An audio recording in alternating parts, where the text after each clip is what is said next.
Isinisisi ng mga mamamayan ng Barangay Ned sa Lake Cebu, South Cotabato sa malawakang coal mining operation ang pagkasira ng kanilang mga daan na dinadaanan ng mga malalaking truck.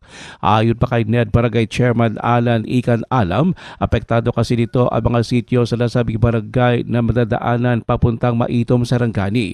Ang mga ito ay ang mga sityo ng Polusubong, Ibang, Kinubeng, New Tupi, New Cebu, Tinugas at Ned Proper.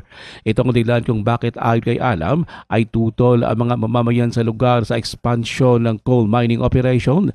Sa ngayon, ayon pa kay Alam, ang kanilang desisyon sa proposal na expansion ng coal mining operation sa NED ay nakabatay sa compliance sa mga panuntunan ng gobyerno ng Daguma Agro Minerals Incorporated o DAMI.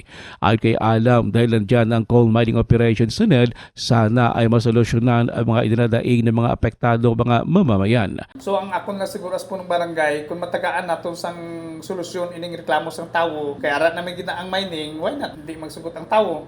So isa lang gid na nga makita naton nga hindi gapatig ang tawo, kundi naton matagaan sang solusyon ining concern kag problema nila, labi na gid dira sa ilang sityo. Si NED Barangay Chairman Alan Ikan Alam, patatandaan na ang DAMI ay patatawag na sa guniang panlalawigan ng South Cotabato para sa isang question hour sa Enero sa susunod na taon.